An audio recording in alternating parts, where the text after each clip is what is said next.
तप 12 हैं। एक एक धर्म की चर्चा में अपन एक एक दिन लगा रहे हैं, इस हिसाब से 10 दिन लगा रहे हैं। तो 12 तपों की चर्चा के लिए 12 दिन चाहिए ना, पर उसे अपन को एक दिन में समेटना है। तो अपन को बहुत विवेक से और काम लेना पड़ेगा, क्योंकि उनमें बहुत महत्वपूर्ण बातें हैं, उनकी चर्चा इस संबंध में करना है।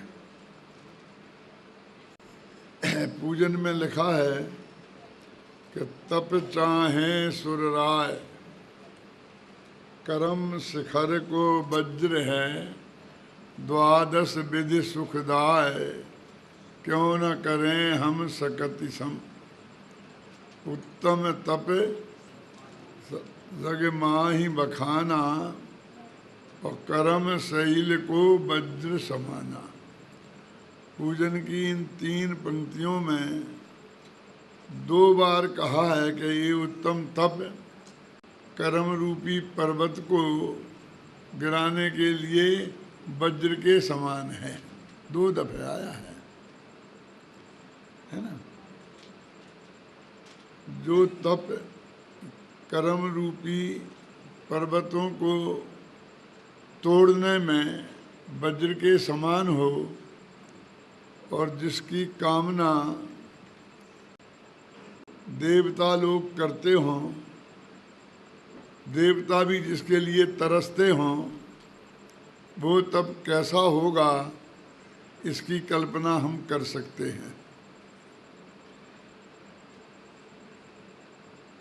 वो उसे हम 2-4 दिन नहीं खाने के साथ नहीं जोड़ सकते। क्यों? संयम धर्म के संदर्भ में कल अपन ने ये बात स्पष्ट कर दी कि वे देवता लोग जो 33 हजार वर्ष तक मन में विकल्प भी खाने का नहीं आता है, तब भी वे संयमी नहीं हैं, वे तपस्वी नहीं हैं। तो अकेला ये 2 दिन हमने खाना छोड़ दिया, 1 दिन के लिए खाना छोड़ दिया, तो हम तपस्वी कैसे हो जाएंगे? अब मैं वो कल की पूरी कहानी दोहराना नहीं चाहता हूँ कि जिसमें ये बताया है कि वो देवताओं के संयम और तप नहीं है।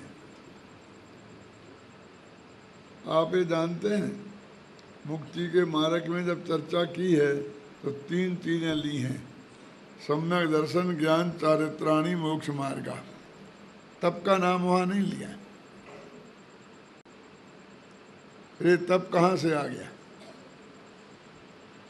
तो जो चारित्र है ना, उस चारित्र के 2 भेद हैं, एक संयम और एक तप। माने ये चारित्र का ही भेद है। अब जरा सोचिए कि मुनिराजों की है, मुनिराजों के संदर्भ में ये वर्णन चल रहा है। तपस्वी तो मुनिराजों को ही कहते हैं ना। संयम और तप में क्या फर्क है? जो मुनिराजों के लिए अनिवार्य हो उसका नाम है संयम, और जो ऑप्शनल हो उसका नाम है तप। सोचा कभी इस दृष्टि से? क्या मतलब है?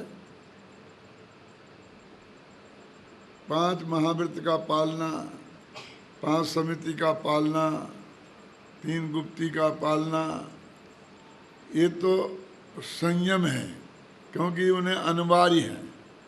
नग्न दिगंबर दशा, ये तो अनिवार्य है ना। और वे अनशन करें और ना करें, कोई ज़रूरत नहीं है।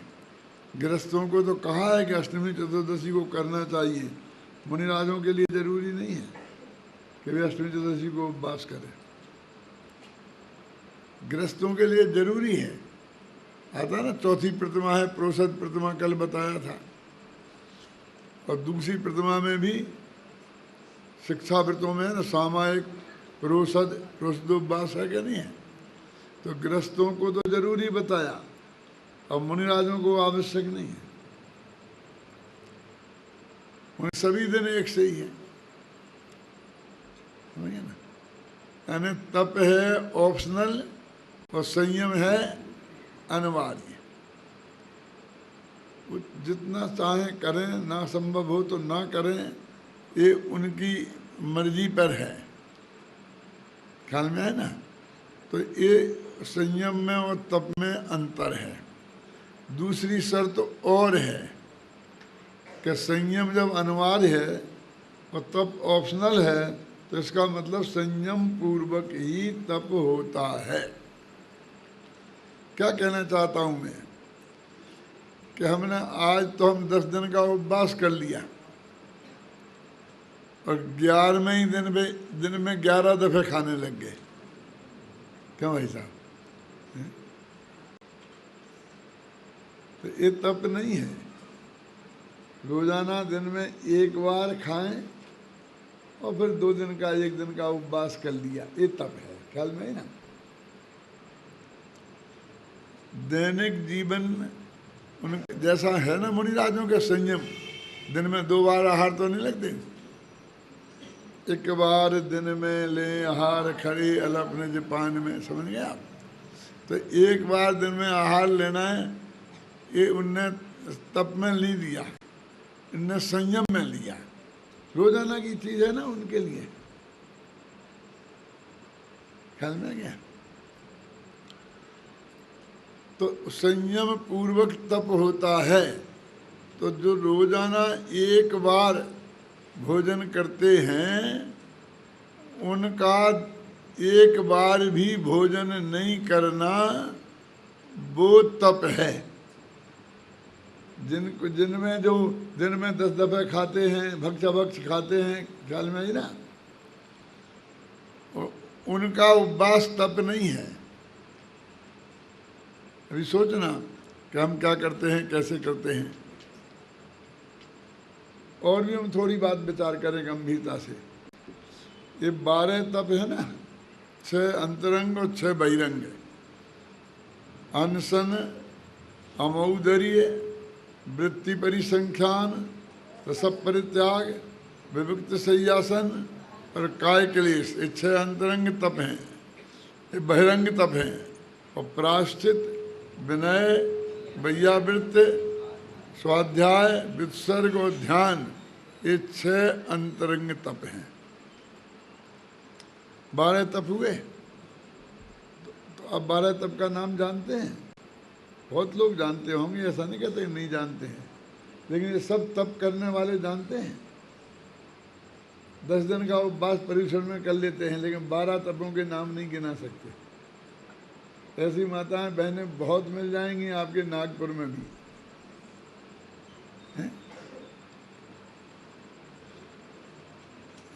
देखो, पहले तप से दूसरा तप महान है, दूसरे से तीसरा, तीसरे से चौथा, ऐसे आगे बढ़ बढ़ करके एक से एक महान है।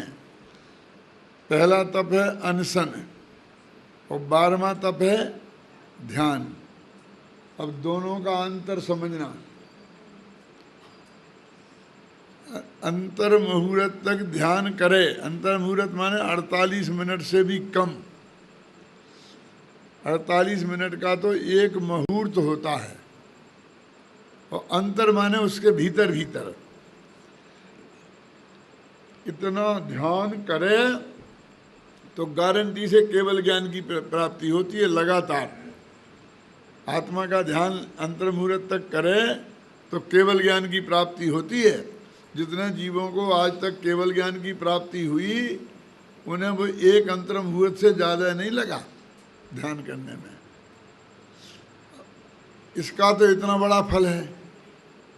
और उपवास 1 बरस तक का भी करे, वो में दाना भी नहीं डाले, तो भी केवल ज्ञान होने की गारंटी नहीं है। बोलो दोनों का अंतर।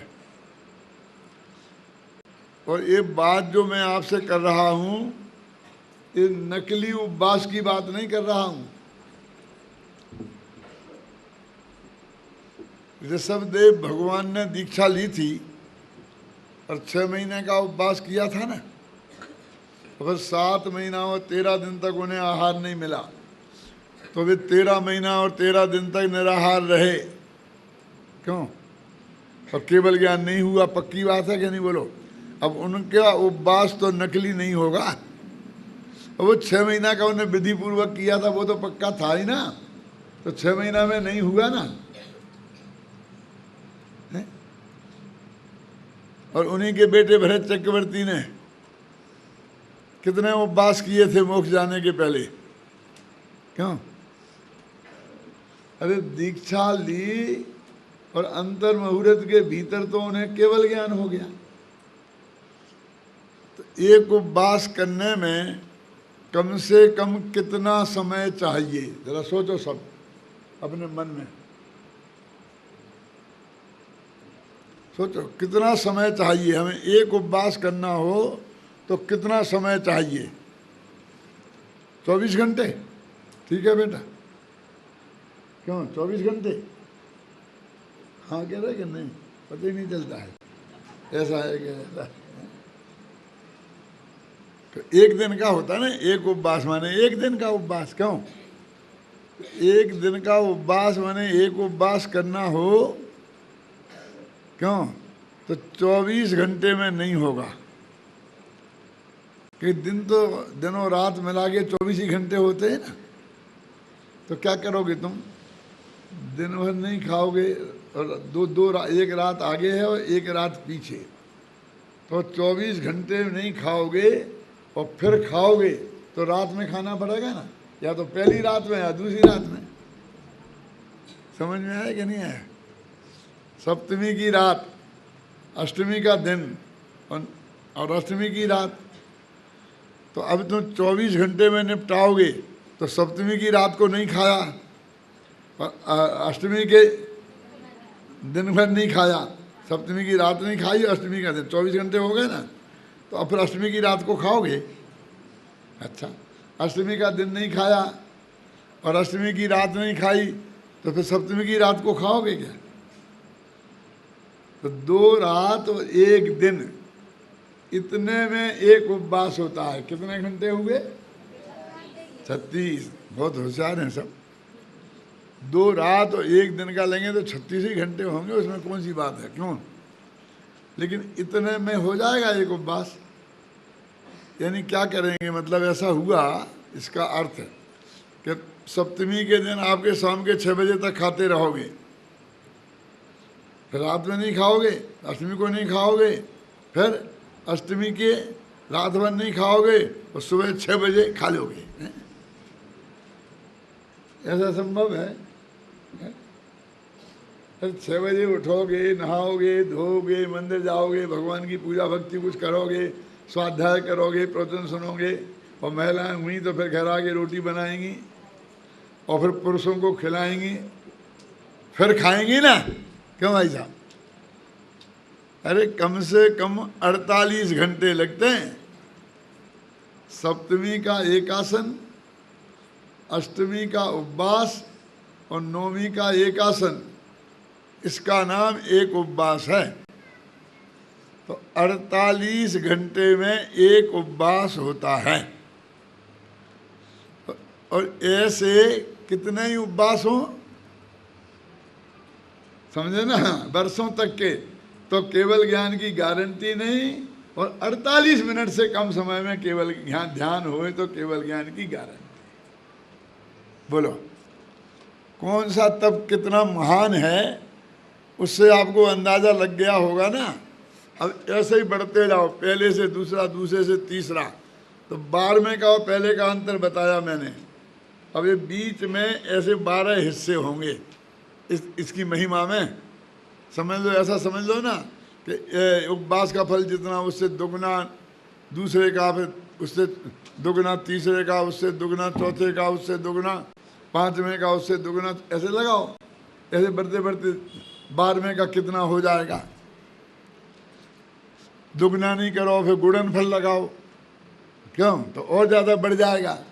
मेरे कहने का अर्थ है कि आगे आगे के तप इतने महान हैं, इससे आपको थोड़ा अंदाजा लगाए। अब मैं दूसरी बात पूछता हूँ कि ये अनशन नाम का पहला तप है और स्वाध्याय नाम का जो तप है वो कौन सा है? क्यों? 10वां। अब आप समझ लेना कि इस तप से वो स्वाध्याय नाम का तप कितना महान है, अंदाजा लग गया। अब इस जगत की दृष्टि देखो, घर में 2 सगी बहनें हैं, जुड़वा, पर्यूषण चल रहे हैं, 18 वर्ष की हैं दोनों। एक ने 10 दिन के उपवास किए हैं और दूसरी दिन में 2 दफे शांति से खाती है और दिन भर स्वाध्याय करती है। और स्वाध्याय 5 प्रकार का होता है, उसकी चर्चा अपन अभी करेंगे। वाचना, प्रेक्षणा, अनुप्रेक्षा, आमनाय और धर्मोपदेश।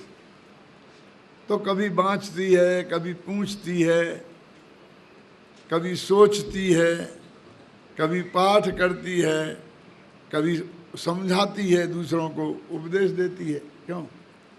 ऐसा बदल बदल के करती है। अब मैं आपसे पूछूं कि आप दोनों में से तपस्वी किसे मानेंगे? कौन है? ये बात नहीं कह रहा हूं मैं, ये जगत किसे मानता है? अब 5वां दिन हो गया, आया है उपवास का, समझना। घर में वो उपवास वाली बहन लेटी है आराम से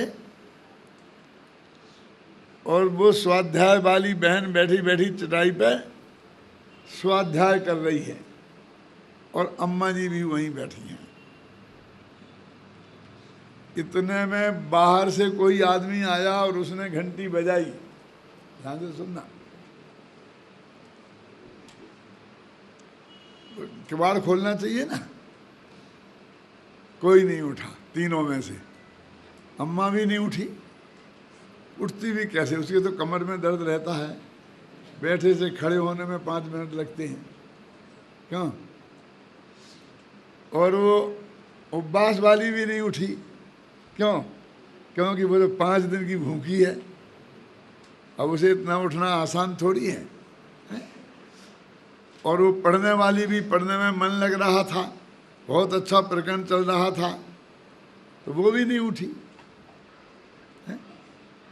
फिर उसने दूसरी घंटी बजाई, तीसरी घंटी बजाई, तीनों में से कोई नहीं उठा तो अम्मा जी का पारा गर्म हुआ। होगा, होनी चाहिए, ऐसा कैसे हो सकता है? होगा ना। और उसने कहा, तुम सुनती नहीं हो, घंटी बज रही है, खोलो किवाड़। किससे कहा होगा?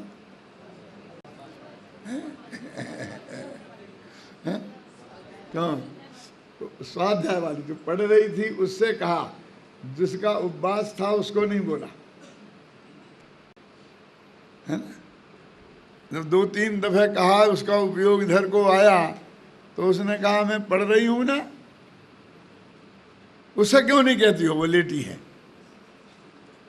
वो जाके उठाए, खोलेगी किवाड़। मैं पढ़ रही हूं ना। क्यों? कि वो 5 दिन की उपवासी है, उसने उपवास किया है, तूने क्या किया? उठती है कि नहीं? नहीं, मुझसे बुरा कोई नहीं होगा। कि वैसे भी तुमसे बुरा है कौन?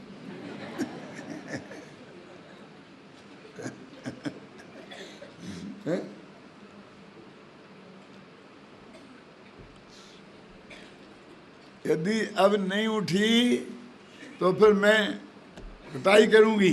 क्यों? ये किसको धमकाया जाएगा? उपवास वाली को, स्वाध्याय वाली को। यानी उसकी दृष्टि में वो जो उपवास करने वाली वो तपस्वी है, महान है, उसने कुछ किया है। और ये स्वाध्याय वाली जबकि 10 गुना महान स्वाध्याय नामक तप है। क्यों? लेकिन इस जगत की दृष्टि में वो उपवास करने वाला ही बड़ा तपस्वी माना जाता है, स्वाध्याय करने वाला नहीं, है ना? होता है। उसके साथ ही कोमल व्यवहार होता है तपस्वियों जैसा, इसके साथ नहीं होता, कठोर। उसने उपवास किया, तूने क्या किया? वो कहती है माँ इसने क्या किया? तो उसने उपवास किया, मैं नहीं समझती हूँ क्या किया। आप तो मुझे बताओ उपवास किया माने क्या? कि खाना नहीं खाया, पानी नहीं पिया, है? कि ये तो नहीं किया हुआ ना, खाना नहीं खाया, पानी नहीं पिया, क्या हुआ? नहीं किया हुआ। मुझे तो किया क्या ये बताओ। क्यों? और मैं स्वाध्याय कर रही हूं, मैंने 6 डाला पढ़ा, तत्वा सूत्र पढ़ा, क्यों? बोलो। लेकिन वो जो बेचारी कर रही है उसको कोई तपस्वी मानने को तैयार नहीं है समाज का एक भी व्यक्ति, माँ बाप भी नहीं सके। और कभी कभी तो वो स्वयं धोखे में आ जाती है, उसे भी लगने लगता है कि ये बहन तपस्वी है, मैंने कुछ नहीं किया।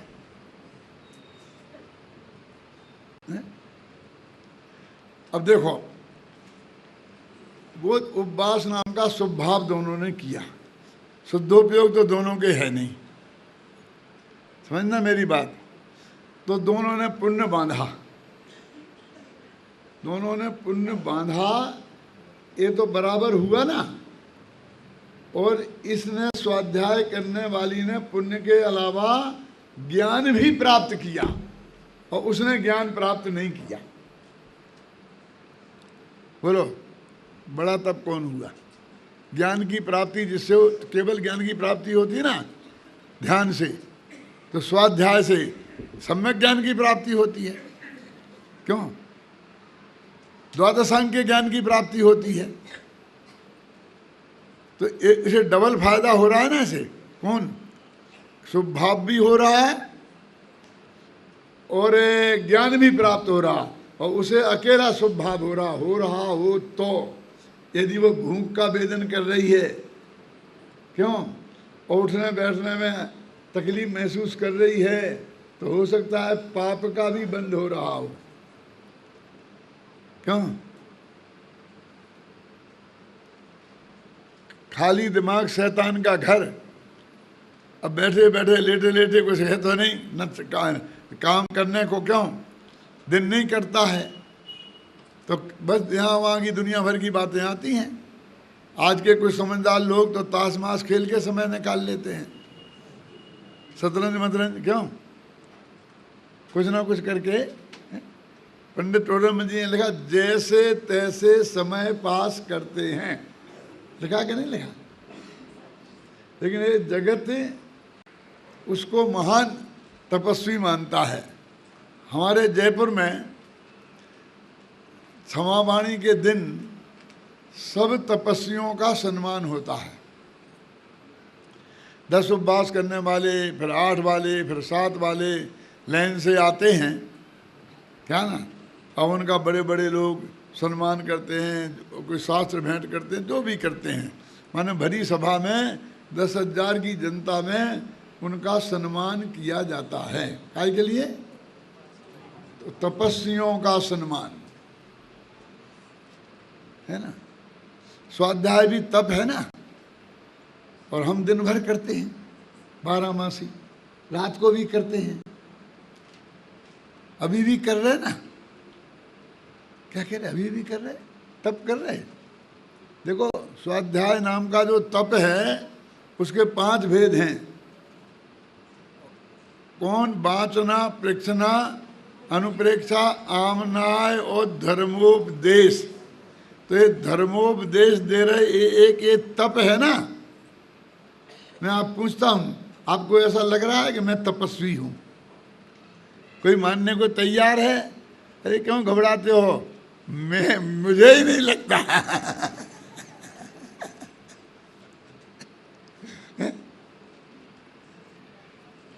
लेकिन जिनवाणी कह रही है कि ये तप है, ये विद्यार्थी सब तपस्वी हैं।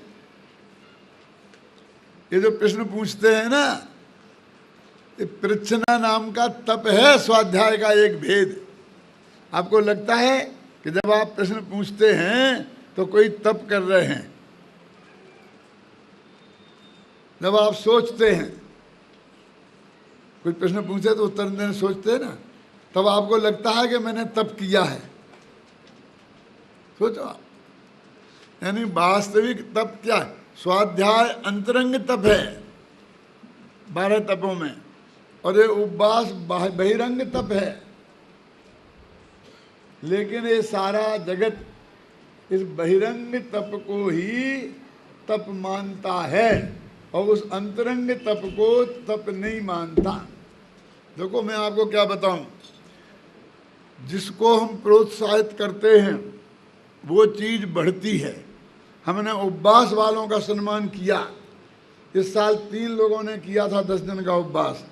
जब हमने रामलीला के मैदान में 10,000 लोगों के बीच में तप किया तो अगली साल वो संख्या 6 हो गई। उनका किया तो अगली साल 12 हो गई।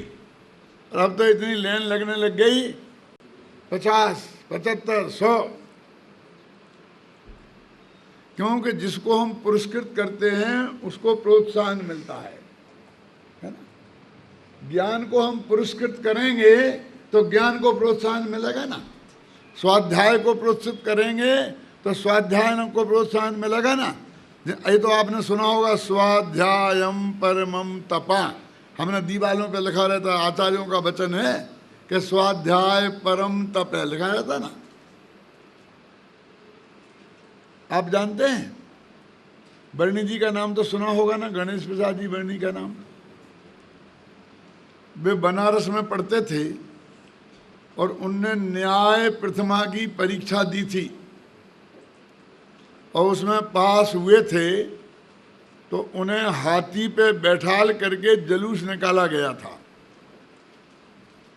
क्या सम्मान किया गया था उनका, इतना जोरदार। उससे प्रोत्साहित होकर जैन समाज के सैकड़ों बच्चे ने पढ़ाई पढ़ी, न्याय प्रथमा की, न्याय मध्यमा की और न्याय तीर्थ किया। और सैकड़ों विद्वान उस वक्त तैयार हो गए थे गांव-गांव में, समझ गए ना। ये कैलाश चंद जी, फूलचंद जी, जो बड़े बड़े विद्वान थे ना, ये सब। क्यों कि एक आदमी को एक परीक्षा देने पर हाथी पे बैठा के निकाला गया था। तुमने और कुछ नहीं किया, बस इतना किया और इतने में लाइन लग गई विद्यार्थियों की, पढ़ने वालों की और पढ़ाने वालों की। तो सैकड़ों विद्वान जैन समाज को मिल गए जिनने बहुत बहुत काम किया है। हम भी उसी उत्साह में आए और हमने प्रथमा किया, मध्यमा किया, न्याय तीर्थ किया। अब हम सोच रहे थे कि अब हाथी आएगा, अब हाथी आएगा, अब हाथी आएगा। हाथी तो नहीं, लेकिन सामने हमें कोई गधा भी खड़ा नहीं मिला। घबराना नहीं, समाज ने हमारा सम्मान नहीं किया, ये शिकायत मैं आपसे नहीं कर रहा हूं। शायद दिगंबर जैन समाज में जितना सम्मान मुझे मिला है शायद ही किसी विद्वान को मिला होगा। मेरी कोई ऐसी शिकायत नहीं है और आपसे अपील भी नहीं है कि मेरा आप सम्मान करें। मैं तो ये बता रहा हूँ समाज की स्थिति, और उसका परिणाम क्या हुआ मालूम आपको? मुझे आज तक मेरे बाद का हुआ न्याय तीर्थ कोई आज तक नहीं मिला। जो मेरे बाद जिसने न्याय तीर्थ की परीक्षा की हो, ऐसा विद्वान मुझे आज तक नहीं मिला जैन समाज में। समझे ना। आपने ज्ञान की कीमत नहीं की तो वो रास्ता बंद हो गया। अब तो वो हमने शुरू किया था अपने विद्यालय में जयपुर में, तो वो परीक्षा बोर्ड ही बंद हो गया।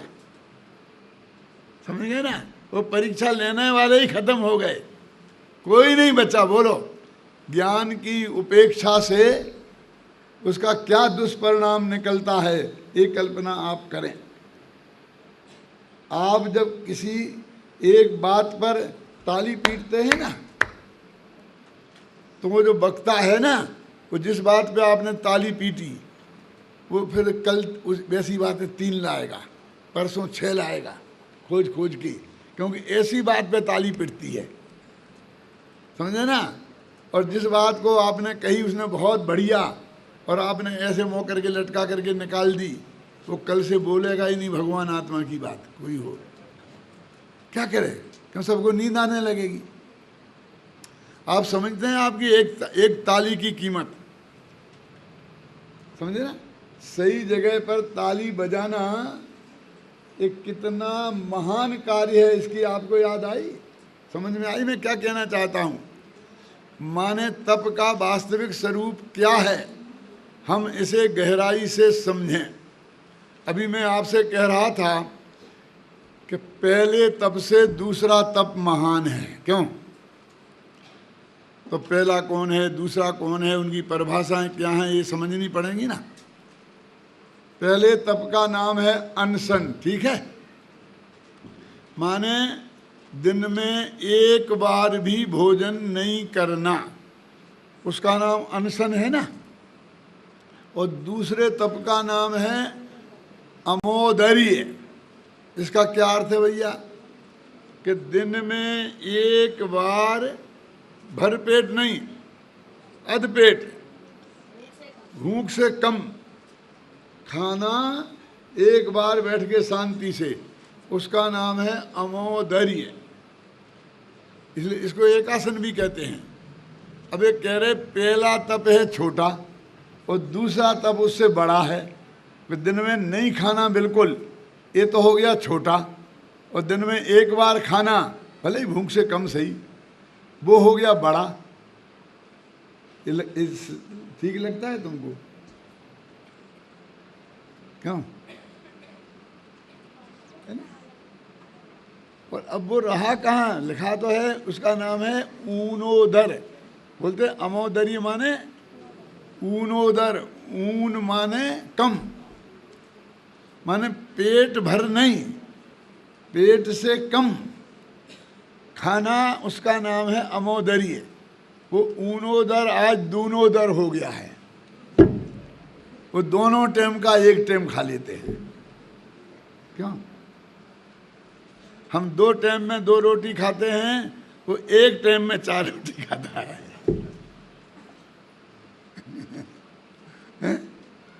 क्यों?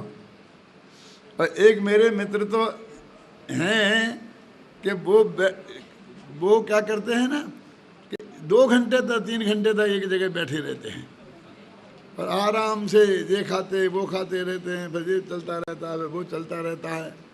और फिर वो ज़रूरत होती है ना, जैसे वहाँ है तो ऐसे ऐसे सरक के, नाम भी मेरे जबान पे आ रहा है लेकिन बताऊंगा नहीं भाई साहब, लेकिन सच्ची घटना बता रहा हूँ, मैंने अपनी आंख से देखा है। और बहुत पढ़ा लिखा आदमी, समझ लो डॉक्टर, लेकिन मैंने अपनी आंख से देखा है, सरक के खा रहे हैं। क्यों? वो क्या समझते हैं कि एक आसन है, एक आसन, क्या समझते? आसन है ना, तो संधि विच्छेद करो तो एक आसन ऐसी भी निकल सकती है ना। तो वो समझते एक आसन से बैठे रहो और फिर 6 घंटा बैठे रहो, खाते रहो। भाई साहब वो एक आसन नहीं है, एक आसन है। संधि विच्छेद होती है व्याकरण के हिसाब से, तो एक आसन में से एक आसन भी निकल सकता है और एक आसन भी निकल सकता है। तो उनने क्या समझ लिया, एक आसन से बैठे रहो। ख्याल में है ना आपकी में? ऐसा नहीं है। तो मेरे कहने का अर्थ ये है कि हम उपवास का भी सही अर्थ कहाँ समझते हैं, हम एकासन का भी सही अर्थ कहाँ समझते हैं मालूम? एकासन का माने ऊनोदर का माने अमौदरी का सर्वोत्कृष्ट उदाहरण कौन सा है? शास्त्रों में आता है, एक मुनिराज ने 1 महीने का उपवास किया, फिर उसके बाद आहार को निकले, भोजन निरंतराय मिल गया, तो 1 दाना खाया चावल का, 1 दाना, और पानी पी के वापस चले गए, और फिर 1 महीने का उपवास। ये अमोदरी का सर्वोत्कृष्ट उदाहरण शास्त्र में मिलता है। लोग कहते हैं क्या पागलपन है, 1 दाना खाया, 1 घूंट पानी पिया और उठ के चल दिए। अरे 1 ही दाना खाना था तो नहीं खाते तो 2 महीने का उपवास का रिकॉर्ड तो बन जाता। अज्ञानी रिकॉर्ड बनाने के चक्कर में रहता है। और ज्ञानी ने क्या किया? क्योंकि तप काय का नाम है, इच्छा निरोधास तपः, इच्छाओं के निरोध का नाम तप है। कि मैंने 1 महीने से नहीं खाया, भूख मर गई, भोजन देखा ही नहीं, आहार को कहीं गया ही नहीं, एक दफे आहार के पास जाके तो देखूं, और आहार निरंतराय मिल गया, अटपटी प्रतिज्ञाओं के बीच में भी, तो फिर थाली पे बैठ जाए, भूख जोर की लगी हो, थाली पर बैठ जाएं और 1 कौर अथवा आधा पेट खाकर और उठ जाएं, ये बहुत कठिन है। दुकान पे बैठे बैठे चलाते रहो दुकान, अच्छे ग्राहक आते रहें तो खाने का विकल्प नहीं आता है। क्यों? दिन भर भी निकल जाए, लेकिन पहुंच करके खाली थाली पे बैठ जाओ, बढ़िया मन की थाली परोस के आ जाओ, 1 कौर दो, और ऐसा भी ग्राहक आ जाए जो लाख रुपए का फायदा देता हो, तो कितना चिड़चिड़ाहट छूटती है। एक दफे खाना शुरू कर दिया, बढ़िया मजेदार खाना, फिर थाली पे से उठना, इसमें इच्छा निरोध ज्यादा है और नहीं खाने में पेट निरोध ज्यादा है। तब पेट को करना है कि तुझे? अनशन में पेट का निरोध ज्यादा है और अमौदर्य में इच्छा का निरोध ज्यादा है। समझ गए आप? इसलिए वो महान है। फिर आगे का वृत्ति परिसंख्यान, ये क्या है? वृत्ति परिसंख्यान जानते हो? कोई करता है अभी? जानते ही नहीं तो क्या? कि मुनिराज आहार को निकले तो ऐसी प्रतिज्ञाएं लेके निकलें कि एक पुरुष हाथ में नारियल लेकर, है ना, पड़गाएगा और उसके पीछे उसकी पत्नी खड़ी होगी तो मैं आहार करूंगा, ऐसी प्रतिज्ञाएं लेके जाना, उसका नाम है वृत्ति परिसंख्यान। अब ये उससे भी बड़ा, इसमें बड़ा क्या हो गया भैया? वे अपनी उसको परख रहे हैं पुण्य के उदय को, कि यदि मेरे को भोजन मिलने का होगा, मेरे पल्ले में 2 रोटियों का पुण्य होगा, मेरी तत्समय की योग्यता होगी, तो मैं जितने भी नखरे करूंगा उन नखरों के साथ भी मिलेगा। होता ना एक बच्चा कितने नखरे करता है अपने माँ के सामने, नहीं खाऊंगा नहीं खाऊंगा, और माँ दौड़ दौड़ के भागता है और माँ उसके पीछे हाथ में कौन लिए लिए भागती है। होता है ना? बड़े घर में पैदा होता है तो, और गरीब के घर में पैदा हो तो दिन भर रोता है कि कुछ मिल जाए, और कोई देवे तो झपट के खाता है। क्यों? वृत्ति परिसंख्यान का मतलब समझे ना, कि मैं इतनी अटपटी बातें करूंगा और नहीं मिलेगा तो नहीं मिलेगा। तो देखो, इच्छा तो है खाने की, तब तो वो आहार को निकला है ना, लेकिन जब मिलेगा तो खाऊंगा, नहीं खाऊंगा, लौट के आ जाना, कितना कठिन काम है। फिर चौथा रस परित्याग, 4 तप अकेले खाने ही खाने में लग गए। ये खाना इतना महत्वपूर्ण है। 12 तपों में से 4 तप अकेले खाने ही खाने में चले गए। अनशन, अमोदर्य, वृत्ति परिसंख्यान, रस परित्याग। रस परित्याग का मतलब समझते हैं? अपने यहाँ 6 रसियों की कल्पना की है। इतवार के दिन नमक नहीं खाना, बुधवार के दिन घी नहीं खाना, और मैं माता बहनें जानती हैं, मैं तो जानता भी नहीं पूरा, 2 ही याद रहते मुझे। क्यों ऐसा क्यों? पूरा नमक का त्याग करवा दो ना, पूरा घी का छुड़वा दो ना। नहीं, शरीर के साथ हमारा कोई बैर विरोध नहीं है, और शरीर को सब तत्व चाहिए। 7 दिन में 1 दिन में नमक नहीं खाऊंगा तो शरीर में नमक की कमी होने वाली नहीं है। 1 दिन घी नहीं खाऊंगा तो घी की कमी होने वाली नहीं है, समझिए ना। 6 दिन तो खाऊंगा ना, और 7वें दिन नहीं खाऊंगा नमक तो फिर सोडियम की कमी हो जाएगी, पोटेशियम की कमी हो जाएगी शरीर में। सोडियम की कमी हो जाए तो आदमी बेहोश होकर गिर जाता है, मर तक जाता है, मालूम है आपको। ऐसा नहीं करना है आचार्य देव को। लेकिन रोजाना के खाने का मजा बिगड़ जाएगा। 7 दिन नमक, 6 दिन नमक के साथ खाए और 1 दिन रोना तो खत्म। 6 दिन घी खाए और 1 दिन घी नहीं खाए तो भी स्वाद खराब। समझ गए ना? मैंने 7 ही दिन का भोजन को बेस्वाद कर लिया, इच्छा का निरोध हो गया, पेट कटा नहीं। पेट काटने का नाम तप नहीं है, इच्छाओं के काटने का नाम तप है। तो कितनी वैज्ञानिक तरीके से हमारे जैनाचार्यों ने, भगवान महावीर ने अथवा हमारे तीर्थंकरों ने ये हमारे उपवास तपों का विधान किया है।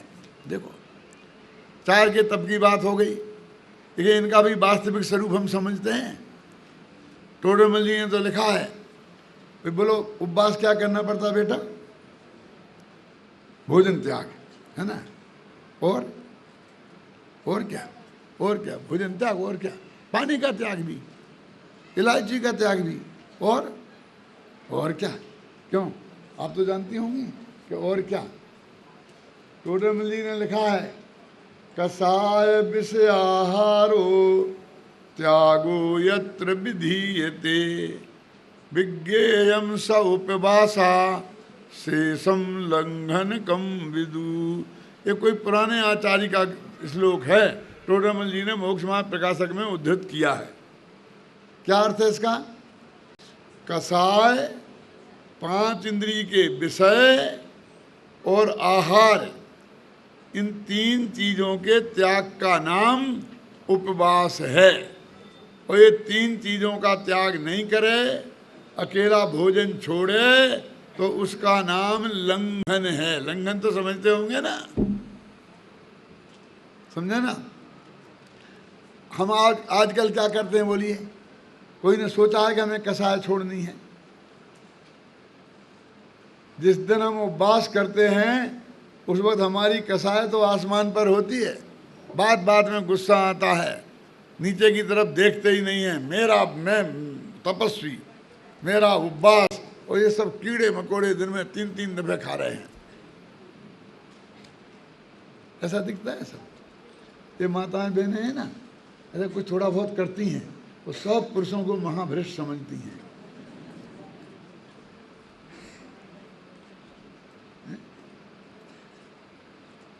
ये क्या है? क्यों? ये कसाय का त्याग है। कसाय का भी त्याग होता है उपवास में। ये किसी ने सोचा भी है अपने मन में। और 5 इंद्रियों के विषयों का त्याग अकेले रोटी छोड़ने से नहीं होगा, कि 5 इंद्रियों के विषयों का त्याग, उसका नाम उपवास है।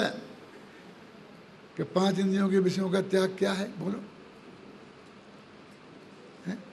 कि हमने छोड़ दिया ना खाना, वो तो अकेला रसना इंद्री की बात हुई ना। क्यों?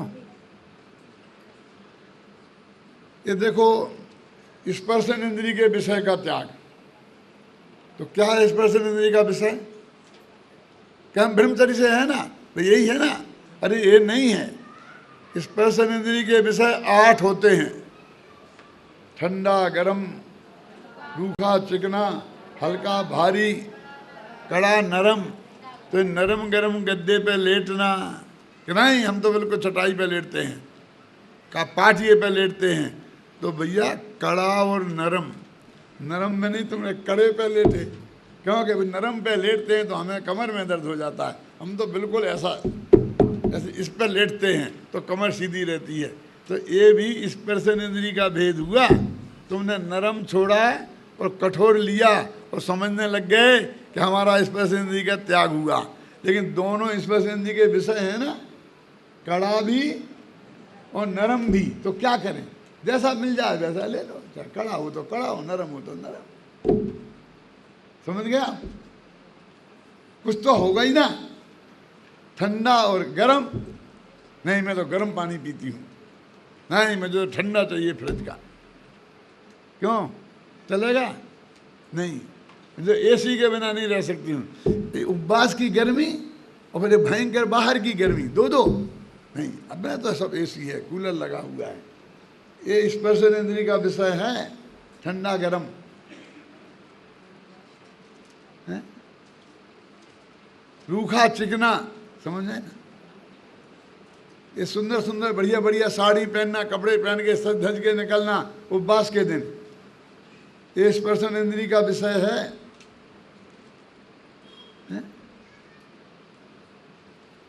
ऐसे ही नाक का सुगंध दुर्गंध, ऐसे ही आँख का, दिन भर टीवी देख रहे हैं, उपवास का दिन है, आराम से समय निकल गया। क्यों चलेगा? चलता है? नहीं नहीं नहीं, मैं तो गाने लगा देती हूँ। नहीं नहीं, आध्यात्मिक, अरे कोई भी गाने लगाए तो कर्णेंद्री का विषय है वो। मेरे जैसे आदमी से सुनो, प्रवचन क्यों नहीं लगाया? तुझे तो बहुत जिनका गला मीठा है ऐसे लोगों से सुनना है, क्या? और है क्या उसमें? है क्या? भक्ति कर रहे, भक्ति क्या क्या करते हो? भक्ति, आज मैंने तेरे चरण पखारे, पखार क्या हो गया? काहे की भक्ति है इसमें? कैसी भक्ति? चरण पखारे तो भक्ति हो गई? क्यों?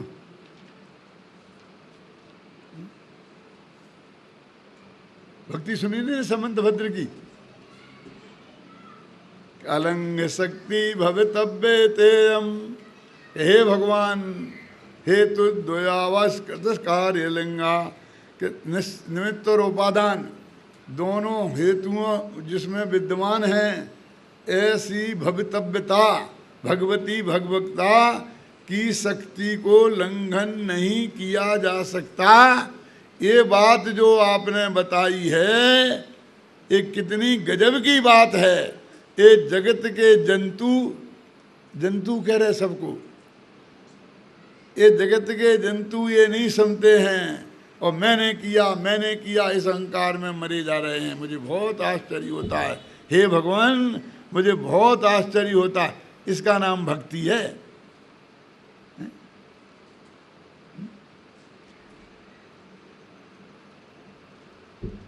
जरा विचार करो आप गंभीरता से। क्या 5 इंद्रियों के विषय और आहार और फिर कसाय, तो 4 कसायों का त्याग और 5 इंद्रिय के विषयों का त्याग और उसके साथ फिर भोजन का त्याग, उसका नाम उपवास है। व्यवहार से यदि वो निश्चय से शुद्धोपयोग का साधन हो तो वो व्यवहार से उपवास है, ऐसा टोडरमल जी ने लिखा है। तो हमें उपवास का भी सही स्वरूप कहाँ आता है?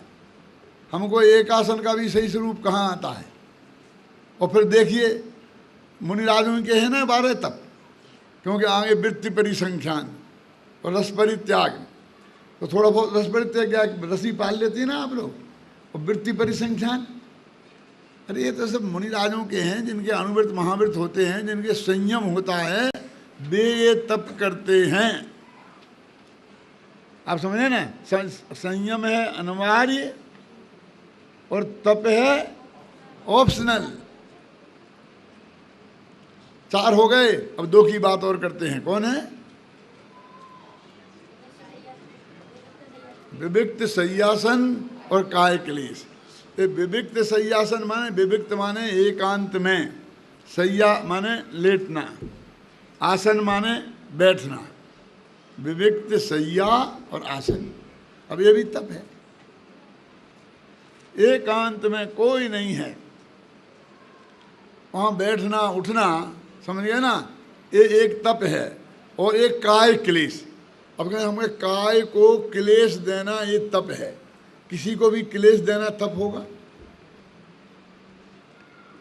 तो ये क्या है इसका अर्थ कि जाके धूप में बैठ गए, खूब गर्मी में पसीना निकल रहा है, काय क्लेश नाम का तप कर रहे महाराज।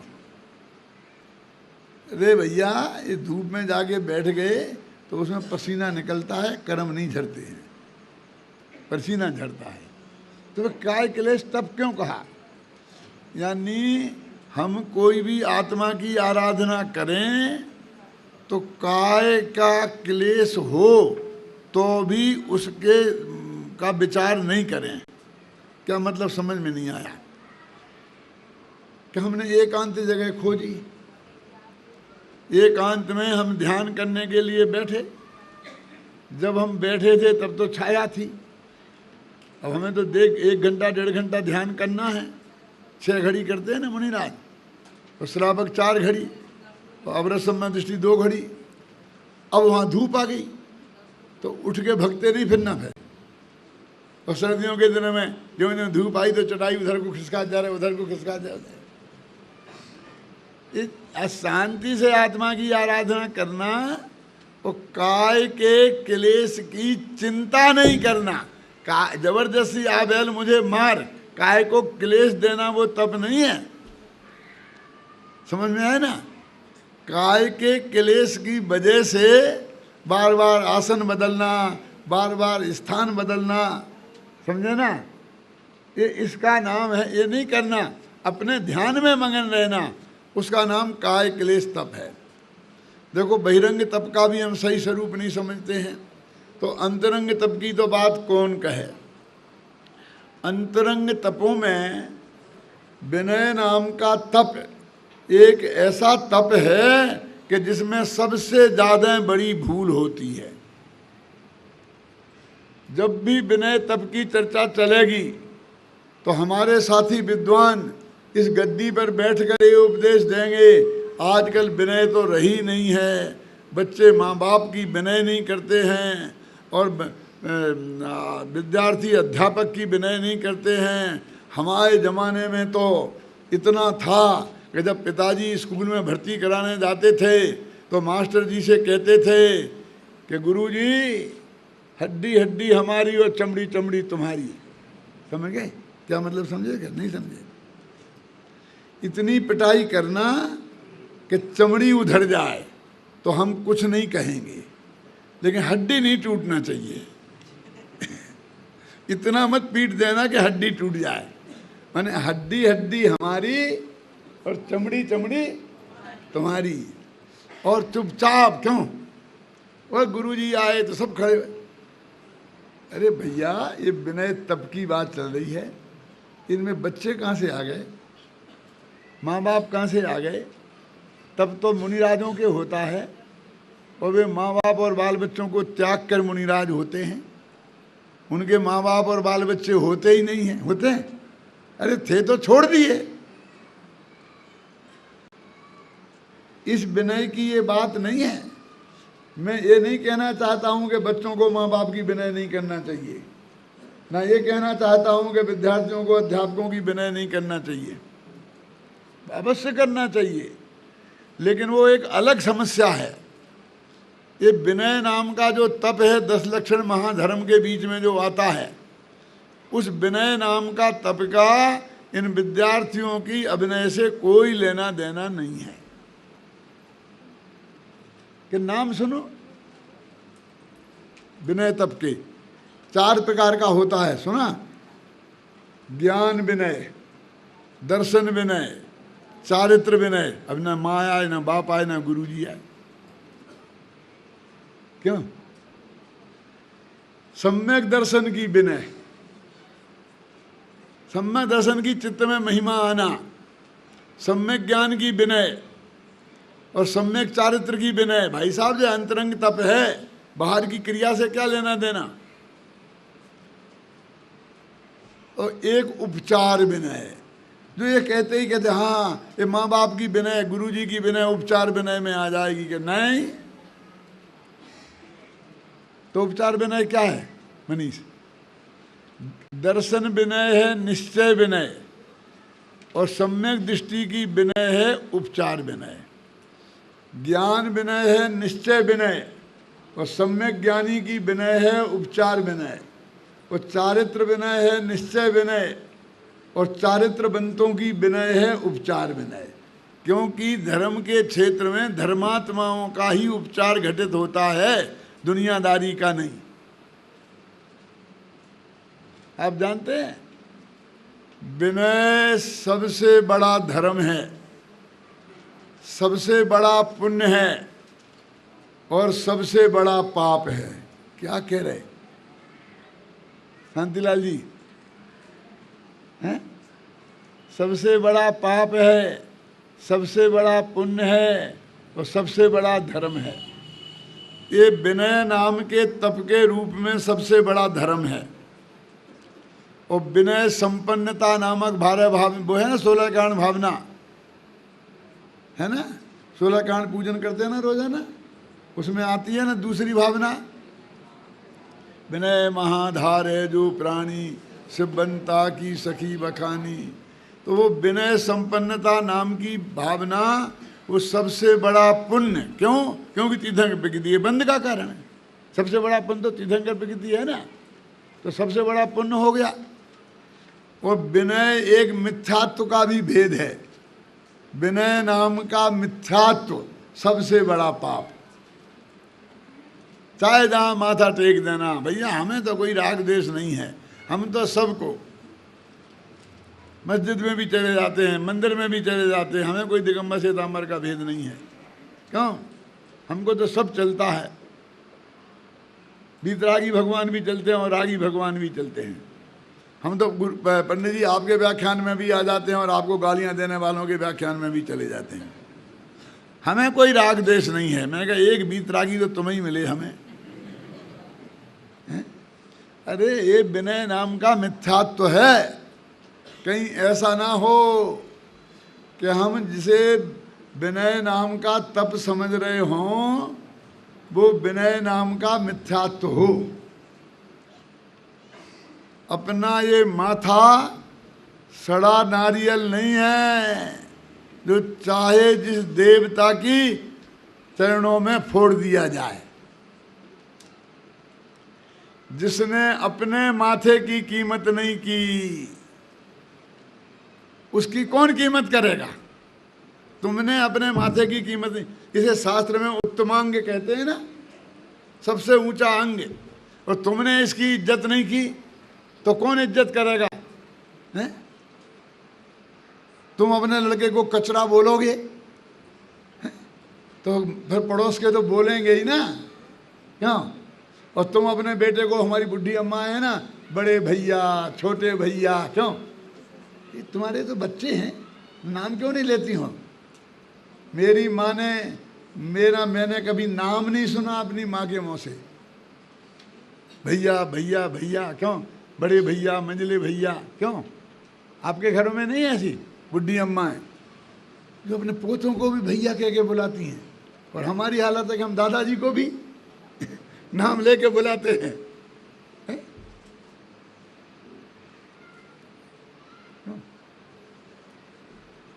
तो अपनी बात क्या चल रही थी कि विनय का अर्थ अपने माथे को चाहे जहां फोड़ देना नहीं है। अरे बहुत विवेक से यदि हमने सही जगह अपना माथा झुकाया तो विनय नाम का तप होगा। ध्यान से सुनना, विनय संपन्नता नाम की भावना होगी। और गलत जगह झुकाया तो विनय नाम का मिथ्यात्व होगा। बोलो, समझ लो कितनी सावधानी की जरूरत है। हम विनय तप का स्वरूप तो समझें कि तीन तो हमारी समझ में नहीं आई। दर्शन विनय, चारित्र विनय, ज्ञान विनय, इनका क्या करें? इनको कैसे नमस्ते करें? इनके पैर दबाएं, क्या करें? क्यों भैया? अरे भाई, सम्यक दर्शन की अंदर में महिमा होना, सम्यक ज्ञान की महिमा होना, सम्यक चारित्र की महिमा होना, यही विनय है। ये कोई माथा तो पुद्गल का है, इसको झुकाने की बात नहीं है। अपने ज्ञान उपयोग को आत्मा में झुकाओ तो उसी का नाम दर्शन विनय, ज्ञान विनय, वो चारित्र विनय है। और बाहर में जो दर्शन ज्ञान चारित्र से संपन्न हैं, उनको नमस्कार आदि करना, उसका नाम उपचार से विनय है, वो निश्चय विनय नहीं है।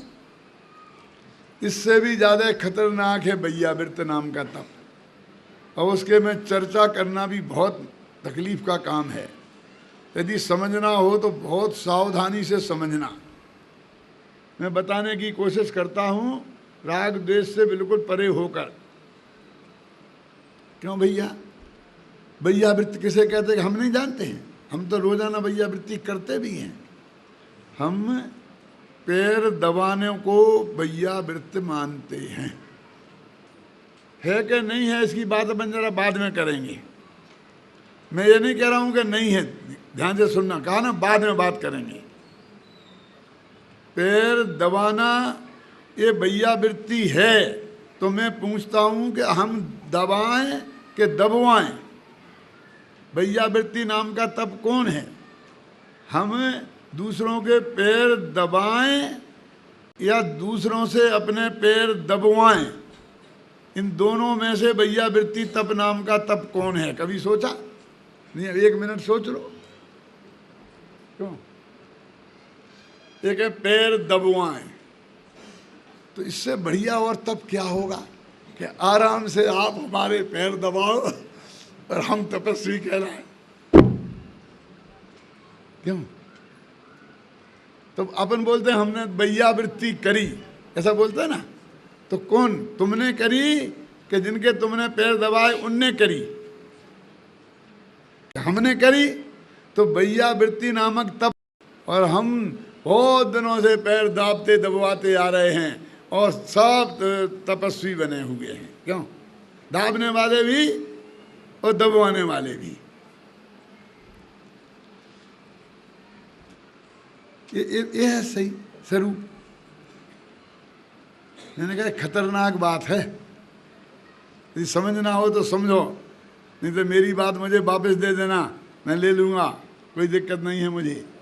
ख्याल में आई ना?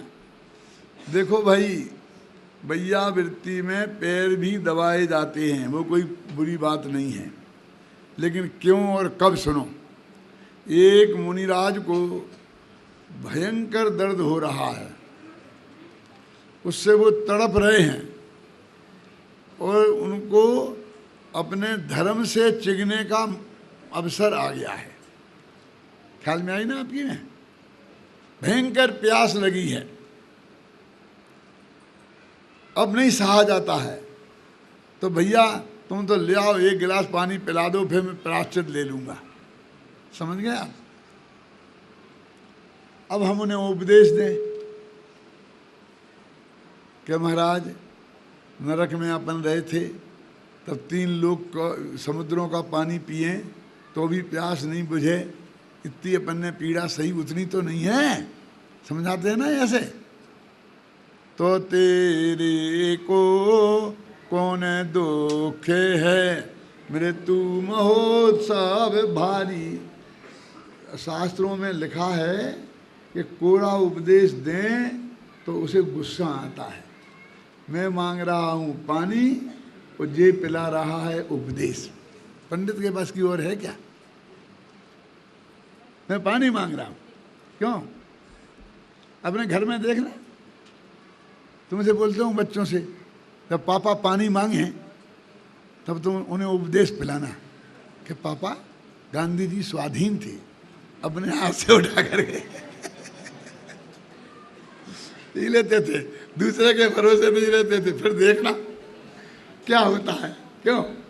यानी उनको भयंकर प्यास लग रही है और हम पानी नहीं देके उपदेश दें तो उन्हें गुस्सा आता। तो आचार्यों ने लिखा है, मैं शास्त्र की बात बोल रहा हूं, कि पहले तुम एक गिलास पानी लाओ, घबराना नहीं, और फिर कहो कि महाराज आपने पानी मांगा था, ये पानी हम ले आए, आप चाहो तो पी सकते हो, लेकिन अब एक बात सुन लो कि तुमने सारी जिंदगी घोर तपश्चर्या की और अंत समय में यदि तुम भ्रष्ट हो गए तो फिर नरक में जाना पड़ेगा। 3 समुद्रों का पानी पी जाओ तो प्यास नहीं बुझेगी और एक बूंद नहीं मिलेगी। बोलो क्या करना? पीना है। यदि नहीं पिए और प्राण भी निकल गए तो स्वर्ग में जाओगे। बोलो क्या करना?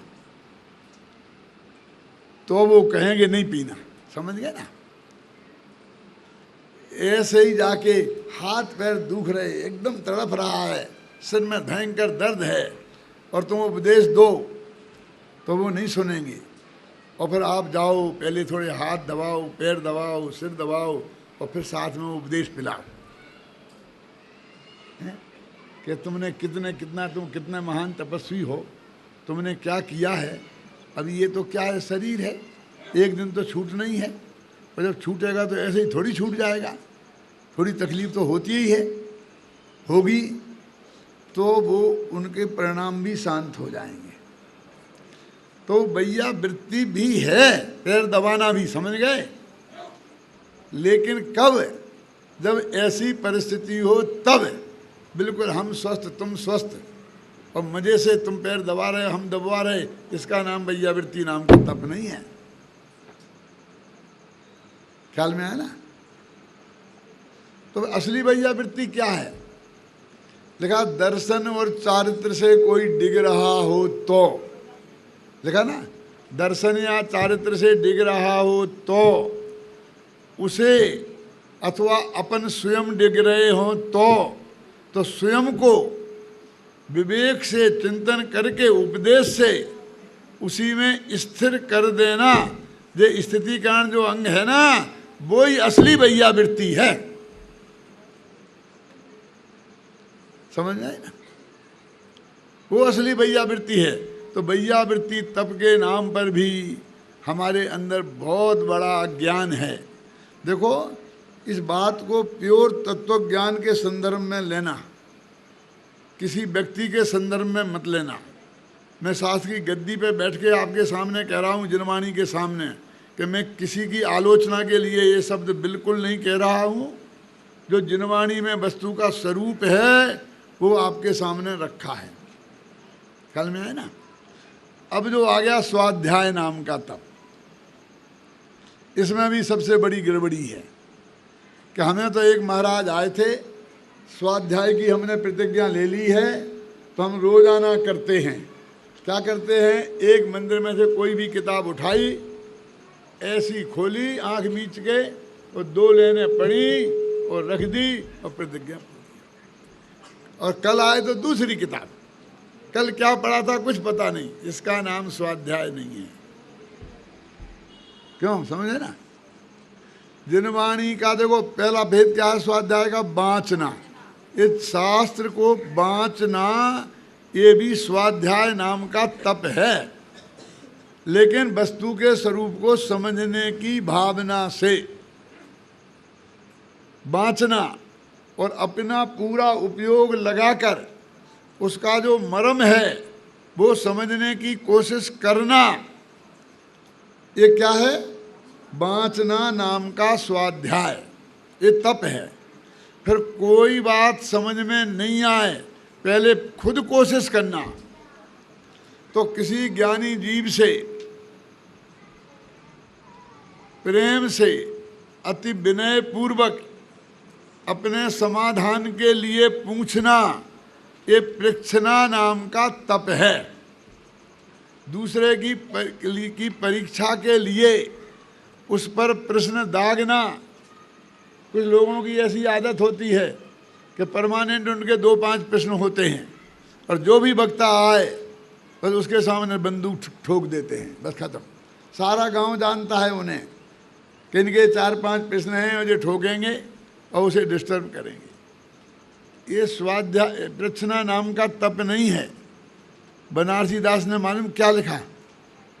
यदि बनारसी दास ने नहीं लिखा होता तो मेरी कहने की हिम्मत नहीं थी। मैं उनकी तरफ से कह रहा हूँ, आपको गुस्सा आए तो बनारसी दास पे करना, मेरे पे नहीं। परस्त्री रमण है, पर बुद्धि को परखवो। दूसरे की बुद्धि की जांच करते रहना 24 घंटा, ये परस्त्री रमण नाम का व्यसन है, ऐसा लिखा। अरे तू दूसरे की क्या जांच कर रहा है? वो हमने सोचा तुम कहाँ खड़े हो। अरे बेटा, हम कहाँ खड़े हो उससे तुम्हारा कोई फर्क नहीं पड़ेगा, तुम कहाँ खड़े हो इससे तुम्हें फर्क पड़ेगा। पूछने की मनाही नहीं है, लेकिन सचमुच हमें समझना हो तो, और हम समझेंगे ये सामने वाला इस बात को समझता ही नहीं है और जवाब नहीं दे सकता है, तो नहीं पूछना, क्योंकि हमें उसको अपमान थोड़ी करना है।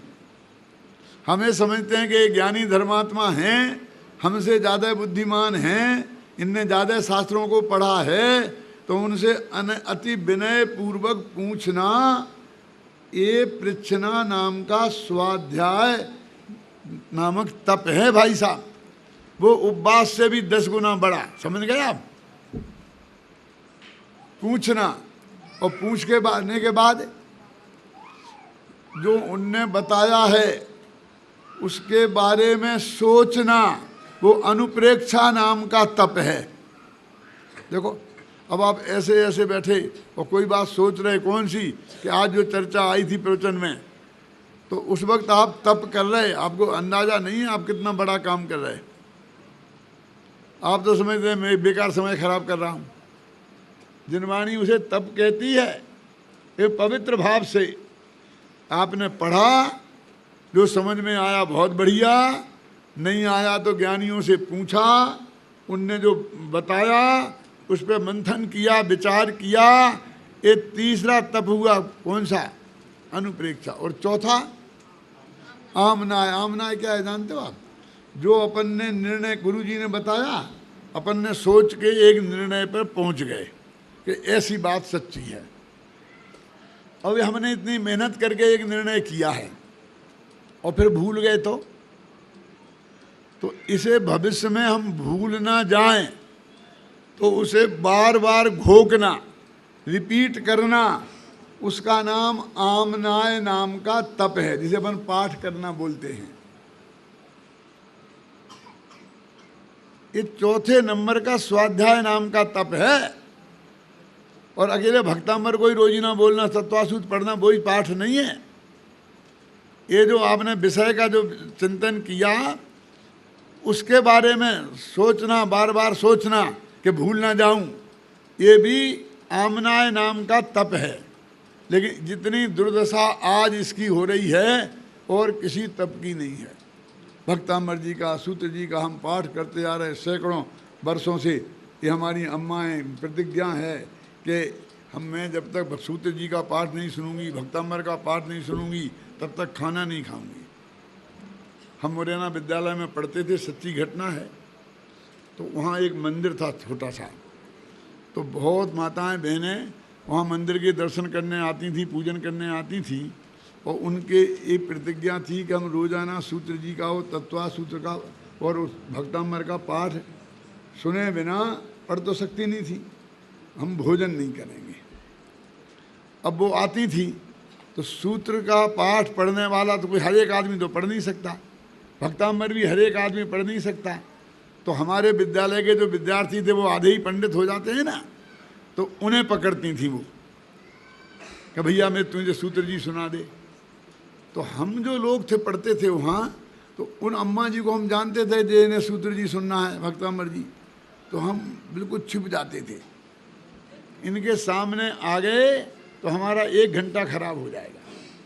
पढ़ाई का समय है, कल पेपर है, अम्मा जी तो मानेंगी नहीं। तो सब लोग छिप जाते थे। अब वो ढूंढती फिरती थी, और फिर रोजाना कोई ना कोई तो पकड़ में आता था ना। एक दिन मैं पकड़ में आ गया, क्या कि बेटा तत्वासूत्र का पाठ सुना दे। ये ठीक है सुना देता हूँ। मैं बैठ गया, सुनाने लग गया। इतना में एक दूसरा विद्यार्थी आया, बोली बेटा इधर आ इधर आ। वो आ गया निश्चिंत, फिर वो छिपा नहीं। क्यों? वो समझ गया ये फंस गया है, अम्मा जी इसके पास सुन रही है, अब मैं तो अब कोई चिंता की बात नहीं है। शेर को एक शिकार मिल जाए ना तो फिर सारे हिरन आज़ाद हो जाते हैं, उसके ऊपर से भी निकलें तो शेर उससे बोलता नहीं है। अब तो जो 3 दिन बाद शिकार करेगा तब खतरा है, 3 दिन तक नहीं करता फिर वो, फिर चौथे दिन करता है, समझे ना। इसलिए वो सब ने देख लिए, पकड़ा गया, अब वो निश्चिंत हो गया, आ गए सब बाहर। इधर आ बेटा इधर आ, आज बहुत देर हो गई, तू जरा भक्तांबर सुना दे। तो उसने भक्तांबर शुरू किया, मैंने तत्वा सूत्र शुरू किया और अम्मा जी ने माला ली और शुरू कर दी। 3 काम एक साथ। मैं सच्ची घटना बता रहा हूँ, मेरे साथ घटी है जो। तो उन्होंने कहा कि अम्मा जी को समझती तो है नहीं कि तत्वा सूत्र में कितने सूत्र हैं, कितने अध्याय हैं, कुछ है। अपन इतना घंटा भर खराब क्यों करें? तो अपन ने पहले अध्याय के 5-7 सूत्र पढ़े और फिर बोला इति तत्वार्थादिगमे मोक्षास्ते प्रथमो अध्याय। अब फटाफट 5-7 सूत्र पढ़े, दूसरे अध्याय। ऐसा हमने 15 मिनट में पूरा सूत्र ही उन्हें सुना दिया। अम्मा जी बहुत खुश, हम भी खुश और अम्मा जी भी खुश। चली गई आराम से। हम क्या समझते थे कि हमने जग जीत लिया, लेकिन दूसरे दिन अम्मा जी आई तो वो कहें वो पतला पतला लंबा लंबा लड़का कहाँ है? कि क्यों कि मैं तो सूत्र जी उससे ही सुनूंगी, तुम लोग घंटों लगा देते हो, वो 15 मिनट में निपटा देता है। अम्मा जी बहुत प्रशंसा कर रही थी तो हमारे सहपाठियों को बर्दाश्त नहीं हुई। एक दूसरे की प्रशंसा आसानी से पचती नहीं है, तो उनने कहा अम्मा जी आप समझती नहीं हो, वो बहुत बदमाश है। कि क्या बदमाश, क्या बदमाश है, क्या बदमाश है? उनने कहा वो पूरे सूत्र नहीं पढ़ता है वो कुछ सूत्र पढ़ता है और प्रथम अध्याय। तो अम्मा जी बहुत भोलेपन से बोली, भैया उसका पाप उसके माथे, हमें क्या, हमने तो सूत्र जी सुन लिया। मैंने कहा गजब हो गया, पाप हमारे माथे, पुण्य पुण्य अम्मा जी बटवा। 20-20 साल तक सूत्र जी का अध्याय सुनते हो गए, यही पता नहीं पहले अध्याय में 33 सूत्र हैं, दूसरे में 53 सूत्र हैं, तीसरे, समझ गए ना कितने सूत्र हैं, कितने अध्याय हैं, क्या प्रकरण चल रहा, कुछ पता नहीं। ऐसे पाठ से क्या होगा? इसलिए वो कह रहे भजन बोला था ना एक आदमी ने कि वो तोता पढ़ता है, पाठ तो तोता करता है, उसका तो कुछ नहीं हुआ उसे ज्ञान। यदि सचमुच हमने वाचना की, फिर परीक्षना की, फिर हमने उस पर चिंतन किया और हमें किसी निर्णय पर पहुंच गए, तो फिर हमने भूल ना जाएं इसके लिए उसका हमने रिपीटिशन किया, तो उसका नाम क्या नाम, आमनाय नाम का तप है। और फिर धर्मोपदेश। ये 4 छेद में से निकल जाओ बेटा। पहले बाँचो, फिर पूछो, फिर सोचो, फिर पाठ करो, फिर तुम्हें धर्मोपदेश देने का अधिकार है। क्या उन्होंने ना बाँचा है, ना किसी से पूछा है, ना सोचा है, ना याद किया है, और उपदेश देने बैठ गए। यहाँ वहाँ की गप्पें लगाने के अलावा और क्या करोगे? तत्व की तो कोई बात बता नहीं सकते। बस एक था राजा, एक थी रानी, दोनों मिल गए, खत्म कहानी। बस कहानी किससे सुनाओगे? क्यों? तो स्वाध्याय नाम का भी एक तप है भाई साहब, और ये सबसे महान इसलिए है कि इससे पुण्य का लाभ तो होता ही होता है, ज्ञान का लाभ भी होता है। ख्याल में आई ना?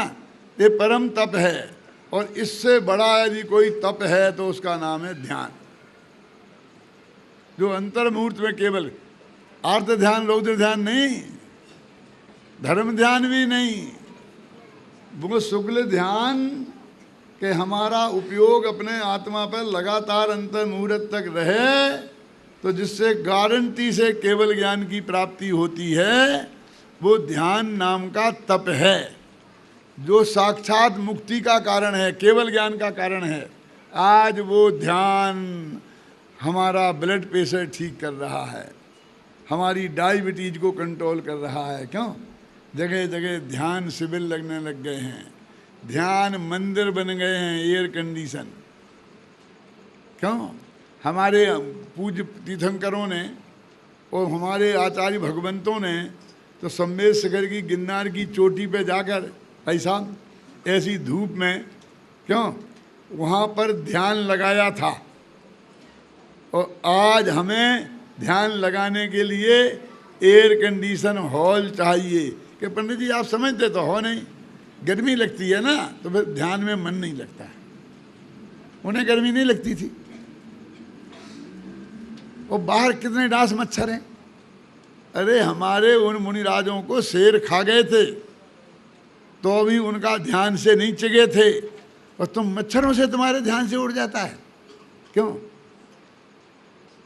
वे सबको, पूरे परिवार को छोड़कर, माँ बाप को, बाल बच्चों को, पत्नी को पर्वत की चोटी पे नग्न दिगंबर हो जाकर के ध्यान करने बैठे थे, और हम उस एयर कंडीशन हॉल में पत्नी को बगल में बैठा कर ध्यान करते हैं।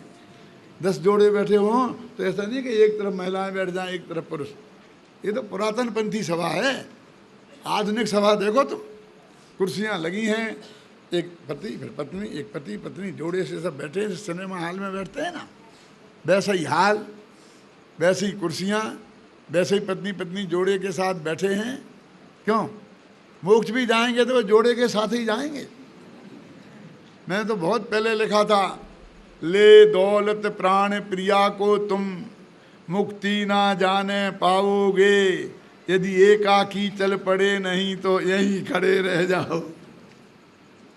अरे ध्यान जो 8 कर्मों के नाश का उपाय है, उसे हमने दवा बना लिया है, उसे हमने मौज शौक की चीज़ बना ली है, उसे हमने पिकनिक बना ली है। ये अच्छी बात नहीं है, ये ध्यान का मजाक है। हम इन 12 तपों को असली रूप में समझें और अपने जीवन में अपनाएं और अनंत सुखी हों।